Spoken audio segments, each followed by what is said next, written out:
صلى عليك الله يا عدناني يا مصطفى يا صفوة الرحمن الحمد لله الذي أعطاني هذا الغلام الطيب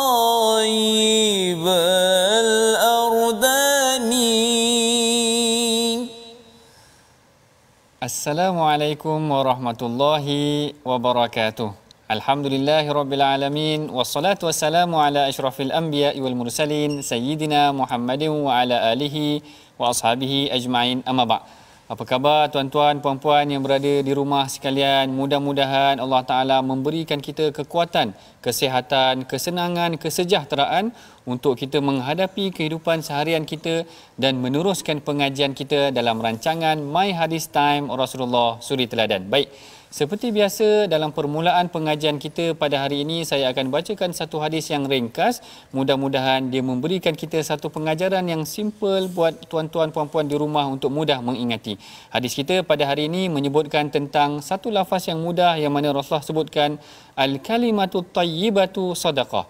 Sabda Rasulullah sallallahu alaihi wasallam, baginda bersabda, kalimah yang baik itu adalah sedekah, iaitu maksudnya setiap perkara yang baik yang kita ucapkan kepada orang lain, kita sampaikan perkara yang baik kepada orang, kita beri nasihat, kita puji seseorang, pada hakikatnya ianya adalah mendatangkan pahala. Maknanya sangat mudah Islam ni memberikan ruang untuk kita mendapatkan pahala, sehingga kan dalam hadis yang lain Rasulullah turut pernah menyebutkan wabtisamuka ala wajhi akhika sadaqah. Senyum kamu kepada orang lain juga adalah satu sedekah. Jadi dengan ini saya pun boleh saya senyum pada Ustaz Husaini. Boleh, Doktor. Maknanya seperti biasa dalam program kita pada hari ini dengan saya, hari-hari dengan saya iaitu Ustaz Husaini. Sihat Ustaz Husaini? Saya alhamdulillah. Nampak Ustaz Husaini senyum kat saya ni, kenapa ni? Nak sedekah ke? Tak ada, sebab saya suka tengok muka Doktor. Selalu senyum. Masya-Allah. Datang pada senyum ya, insya-Allah. Jadi saya dapat pahala sedekah ni. Ya, pahala. Masya-Allah. Mudah-mudahan saya dapat juga pahala sedekah. Sama juga kita semua. Kita buat satu perkara yang baik, Allah Taala akan berikan kita kemudahan dan pahala yang ada di sisinya, insya-Allah. Baik, seperti biasa, sebelum kita meneruskan perbincangan kita dalam hadis pilihan kita pada hari ini, mari sama-sama kita dengarkan bacaan ayat suci Al-Quran yang akan disampaikan oleh Ustaz Husaini. Dipersilakan Ustaz. Terima kasih Doktor, insya-Allah. Tuan-tuan dan puan-puan, Assalamualaikum warahmatullahi wabarakatuh. Jom sama-sama kita lihat muka surat yang ke-34, Suratul Baqarah, ayat yang ke-219. Tengok apakah wahyu yang ingin disampaikan oleh Allah. Mudah-mudahan memberi sedikit kefahaman di dalam hati kita, insya-Allah. A'udzubillahi minasyaitonir rajim. يسألونك عن الخمر والميسر قل فيهما إثم كبير ومنافع للناس وإثمهما أكبر من نفعهما ويسألونك ماذا ينفقون قل العفو كذلك يبين الله لكم الآيات لعلكم تتفكرون صدق الله العظيم. Sadaqallahul Azim. Baik tuan-tuan puan-puan yang berada di rumah sekalian, kalau tuan-tuan perhatikan ayat yang dibacakan oleh Ustaz Husaini tadi sangat menarik, iaitu ayat tentang mereka ataupun orang-orang bertanya tentang hukum arak, iaitu dikatakan mereka bertanya kepadamu wahai Muhammad tentang al-khamru wal maisir, lalu Allah Taala memberikan jawapan kul fihi ma ithmun kabir. Allah Ta'ala kata ianya mempunyai dosa yang besar ataupun terdapat dosa yang besar walaupun terdapat manfaat, tetapi wa ismuhuma akbaru min naf'ihima, iaitu dosanya lebih banyak daripada pahala ataupun manfaatnya. Maka dalam hadis kita pada hari ini juga kita akan membincangkan tentang isu arak. Yang mana hadis ini diriwayatkan daripada Saidina Abdullah bin Umar. Mari sama-sama tuan-tuan kita perhatikan hadis yang disediakan dalam slide ini. Riwayat daripada Saidina Abdullah bin Umar, an ibni Umar qala Rasulullah sallallahu alaihi wasallam la'anallahu al-khamra wa syaribaha wa saqiyaha wa ba'i'aha wa mubta'aha wa 'asiraha wa mu'tasiraha wa hamilaha wal mahmulata ilaih. Maksudnya daripada Ibnu Umar radhiyallahu taala anhuma, beliau berkata Rasulullah sallallahu alaihi wasallam bersabda, Allah melaknat arak, orang yang meminumnya, orang yang menuangnya, orang yang menjualnya, orang yang membelinya, orang yang memerahnya, orang yang mengambil hasilnya, orang yang menghantarnya, dan orang yang meminta dihantarkan. Hadis ni diriwayatkan oleh Abu Daud dalam sunannya, Sunan Abi Daud. Sekiranya tuan-tuan perhatikan tadi bila mana saya sebutkan tentang Saidina Abdullah bin Umar, saya tidak menyebutkan radhiyallahu taala anhu, tetapi saya menyebutkan radhiyallahu taala anhuma, iaitu mudah-mudahan Allah Taala meridai Abdullah bin Umar dan ayahnya iaitu Umar. Abdullah anaknya, Umar adalah ayahnya. Jadi kita sebut radhiyallahu anhuma ataupun radhiyallahu taala anhuma. Mudah-mudahan Allah Taala meridai Abdullah bin Umar dan ayahnya iaitu Saidina Umar. Baik, kembali kita kepada hadis ini. Hadis ini menceritakan bagaimana Allah Taala melaknat arak dan mereka yang berkaitan dengan industri arak ni. Tapi sebelum jangan ke mana-mana, kita akan bincang lagi tentang perkara ini dalam program My Hadis Time Rasulullah Suri Teladan.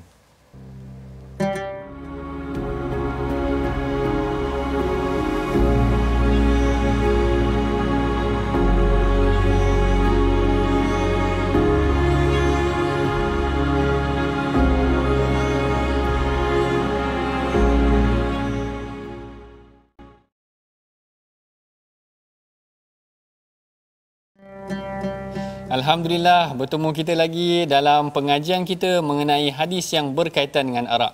Sebelum tu saya minta maaf pada tuan-tuan, tadi saya berhenti mengejut sikit sebab saya teringat Ustaz Husaini. Jadi bila saya teringat Ustaz Husaini tu saya terkejut kejap. Jadi saya berhenti mengejut kejap tadi. Kalau Ustaz Husaini ingat hadis yang kita bacakan ni siapa yang meriwayatkan dia? Baik, alhamdulillah. Ya, tuan-tuan dan puan-puan, hadis ini ataupun perawi ini pernah kita sebut ya doktor ya. Betul. Iaitu salah seorang sahabat Nabi sallallahu alaihi wasallam, iaitu Sayyidina Abdullah ibnu Umar. Betul. Ya, merupakan anak kepada Sayyidina Umar ibnu Al-Khattab. Ya, dalam kitab Ta'dib fi Hamalatil Quran, bila mana dalam bulan Ramadan menceritakan bahawa Abdullah ibnu Umar ini akan menghabiskan 30 juzuk Al-Quran. Masya-Allah. Maknanya beliau ini seorang yang alim. Masya-Allah. Itulah dia Abdullah ibnu Umar ini. Betul. Baik. Ya? Itulah tadi yang diceritakan oleh Ustaz Abdullah Ustaz Husaini, minta maaf saya, Ustaz Husaini, yang mana menceritakan tentang bagaimana Abdullah bin Umar ini adalah seorang yang sangat tekun, sangat orangnya yang sangat baik sehingga dia berjaya menghabiskan khatam Al-Quran dalam bulan Ramadan. Begitu juga saya teringat dalam hadis yang lain Rasulullah memuji dia. Rasulullah kata kana Abdullahu rajulun salih. Sesungguhnya Abdullah bin Umar ni Rasulullah kata dia ni adalah lelaki yang saleh. Bukan senang Rasulullah nak puji seorang pemuda sebagai pemuda yang saleh, tetapi Rasulullah letakkan syarat. Rasulullah kata in qamal lail. Syaratnya iaitu sekiranya dia mendirikan malam, iaitu dia bangun qiyamul lail, maka setelah daripada itu dia tidak pernah meninggalkan qiyamul lail. Perincian lagi mengenai tentang Saidina Abdullah bin Umar ni, mari sama-sama kita perhatikan dalam slide yang telah kita sediakan, iaitu sedikit sebanyak biografi ataupun biodata tentang Saidina Abdullah bin Umar. Beliau adalah seorang yang telah memeluk Islam bersama dengan ayahnya iaitu Umar bin Al-Khattab. yang mana beliau juga adalah sahabat yang dikira sebagai sahabat kedua terbanyak meriwayatkan hadis. Kalau pertama tu kita kategorikan sebagai Abu Hurairah, maka yang keduanya adalah Saidina Abdullah bin Umar, dan yang ketiganya beliau adalah orang yang sangat berhati-hati apabila meriwayatkan hadis. Yang ni bila teringat kepada Saidina Abdullah bin Umar ni, teringat saya kepada Saidina Abu Bakar sendiri. Kalau Abdullah bin Umar ni sangat berhati-hati ketika nak menyampaikan hadis, Abu Bakar apatah lagi. Kalau tuan-tuan perhatikan, kalau Ustaz Husain perhatikan, Abu Hurairah orang yang paling banyak meriwayatkan hadis, tapi dia sempat dengan Rasulullah 3 tahun je. 3 tahun. Sedangkan Abu Bakar sepanjang hidup dia, maknanya daripada awal lagi dia dah sama dengan Rasulullah, tapi dia adalah bukan tergolong dalam kalangan sahabat yang banyak meriwayatkan hadis. Berarti Abu Bakar ni, Saidina Abu Bakar ni orang dia sangat berhati-hati apabila dia nak mengucapkan hadis daripada Rasulullah. Masya-Allah. Ini maknanya satu biodata yang latar belakang yang sangat menarik tentang Abdullah bin Umar dan juga tentang tadi Abu Bakar sedikitlah. Baik, kita masuk pada perbincangan kita mengenai hadis ni tadi, iaitu tentang arak. Arak ni isunya sebenarnya agak panas juga tuan-tuan sebenarnya. Ustaz Husain ni nampak dah tak sabar nak cerita tentang arak ni tadi. Sebelum tu saya ceritakan sikit bagaimana selain daripada Rasulullah sendiri meletakkan kalimah laknat. Allahu Akbar. Sebenarnya laknat ni menurut penghurai ataupun para ulama hadis, bahawa perkataan laknat ni menggambarkan dosa besar. Allah Taala melaknat orang yang melakukan liwat. La'anallahu, Allah Taala melaknat orang yang melakukan amalan kaum Lut. Allah Taala melaknat orang yang mengambil arak. Allah Taala melaknat. Kalimah melaknat biasanya menggambarkan dosa besar. Apabila seseorang tu melibatkan dirinya dengan sesuatu perkara yang berkaitan dengan arak, kita bimbang bahawa laknat Allah, bila mana disebut laknat ni maksudnya Allah Taala memutuskan rahmat dia, dan kita tak nak Allah Taala memutuskan rahmat daripada kita. Sebab itulah kita kena menjauhkan diri kita daripada tergolong dalam golongan yang Rasulullah sebutkan dalam hadis ni, la'anallahu syaribal khamar. Allah Taala melaknat orang yang meminum arak dan orang yang berkaitan dengan arak ni tadi. Yang menariknya tuan-tuan, Rasulullah dah memberikan kita gambaran bahawa Allah Taala tak suka sangat dengan orang yang terlibat dengan arak. Perhatikan bagaimana khalifah yang kelima Ar-Rasyidin, iaitu Umar Abdul Aziz.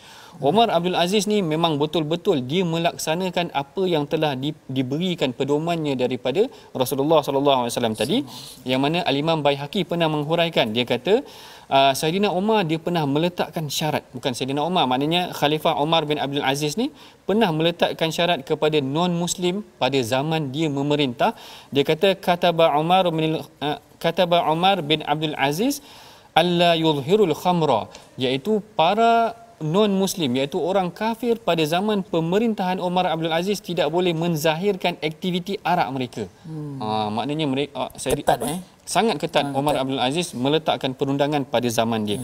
Macam tu juga perkara ni direkodkan juga oleh Ibnu Zanjawih yang menceritakan di dalam kitab Al-Amwal dia mengenai tentang bagaimana Umar Abdul Aziz ni menyekat operasi ekspor import arak. Susah nak sebut perkataan ni. Yang ni disebutkan di dalam Kitabul Amwal. Dia kata kataba Umar Abdul Aziz ila Abdul Hamid bin Abdul Rahman wa huwa amiluhu ala al-Kufah alla tuhmal al-khamra min Rustaq ila Rustaq.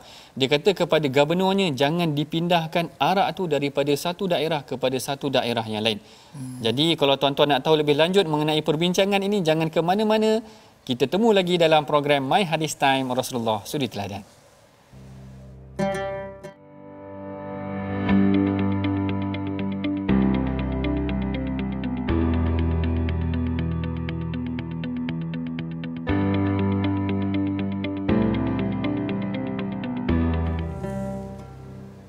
Alhamdulillah, bertemu kita lagi dalam pengajian mengenai hadis berkaitan dengan arak, yang mana kita telah sebutkan tadi dalam Quran Allah Taala melarang mengharamkan arak.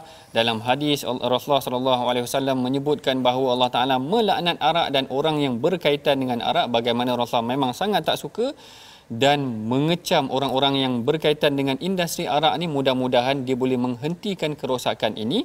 Manakala dalam khalifah pula selepas daripada zaman Rasulullah, kita perhatikan bagaimana Umar Abdul Aziz bersungguh-sungguh menyekat, melarang orang non-Muslim. Dia tak larang orang non-Muslim minum, tetapi dia kata jangan zahirkan dan jangan sesuka hati memindahkan operasi import dan ekspor arak di antara daerah dan daerah, menunjukkan betapa Umar Abdul Aziz sangat bertegas dalam isu arak. Jadi dalam perbincangan mengenai isu semasa nanti kita akan ulas juga, tapi seperti biasa dalam episod kali ini kita ada satu episod ataupun satu slot mengenai tentang hadis yang viral tetapi tidak sahih. Mari sama-sama tuan-tuan kita perhatikan apakah hadis yang viral tetapi tidak sahih kita pada hari ini, iaitu hadis tentang sejarah terciptanya rokok. Iaitu ada yang mengatakan bahawa terdapat hadis yang mengatakan bahawa rokok ataupun tembakau ini berasal daripada kencing syaitan ataupun berasal daripada berasal ada asal usulnya yang disebutkan di dalam hadis. Tetapi menurut Al-Lajnah Ad-Daimah, iaitu lajnah fatwa daripada negeri ataupun negara tanah Arab iaitu Saudi sendiri, mengatakan bahawa hadis ini pada hakikatnya tidak mempunyai asal usul yang boleh disandarkan kepada Rasulullah. Jadi hati-hati tuan-tuan, walaupun kita meletakkan satu perkara itu tentang hukum dan hakikatnya, tapi jangan kita sewenang-wenangnya mengaitkan sesuatu perkara ataupun hadis itu dengan Rasulullah, kerana kita bimbang hadis tersebut adalah hadis yang tidak sahih dan tidak boleh kita sandarkan kepada Rasulullah sekiranya hadis tersebut, apatah lagi sekiranya hadis tersebut adalah hadis yang palsu. Baik, kita balik ataupun kembali semula kepada perbincangan kita mengenai hadis tentang arak tadi. Saya tengok tadi Ustaz ni ada macam dah tak sabar nak cakap tadi. Ada kalau mengenai perbincangan hadis arak ni, kadang-kadang saya nak tanya Ustaz ni, soalan ni kadang-kadang sering juga ditanya. Betul. Mengenai tentang katakan dia orang yang kerja sebagai food panda. Ada orang order dengan dia arak katakan. Sedangkan dalam hadis tadi itu Rasulullah kata hamiluha, ataupun orang yang bawa arak tak boleh. Ataupun kita perhatikan ada juga di kalangan kita Muslim tetapi dia kerja mungkin ada kaitan sikit dengan arak. Apa pandangan Ustaz Husaini ataupun apakah nasihat yang terbaik dalam isu sebegini? Baik.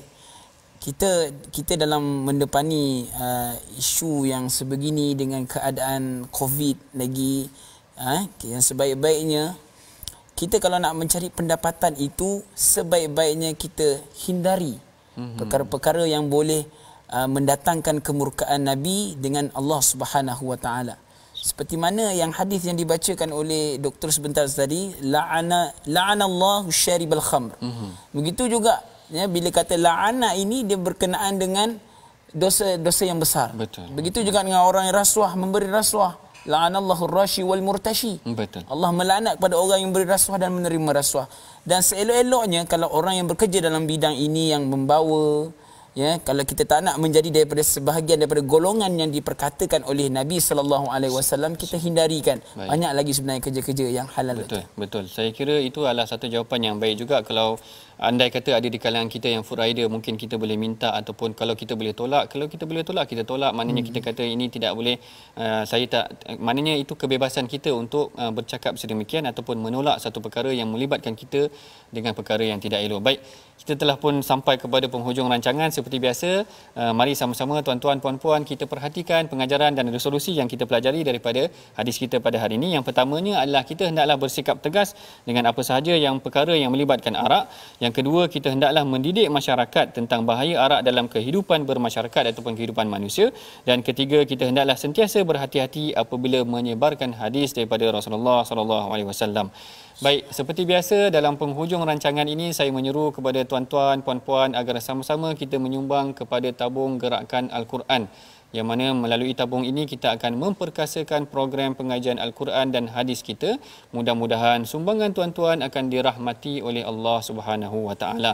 Baik, saya rasa macam agak ringkas untuk kita bincangkan topik ini, topik yang menarik juga, tapi insya-Allah kalau ada rezeki nanti kita akan kembali juga tentang perbincangan mengenai arak. Mari sama-sama kita berdoa kepada Allah Taala, mudah-mudahan Allah Taala memberkati pengajian hadis kita.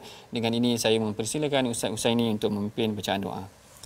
InsyaAllah tuan-tuan dan puan-puan, ayuh kita angkat tangan, mohon supaya Allah Subhanahu Wa Taala mengampunkan segala dosa kita dan diberi kita kefahaman insya-Allah.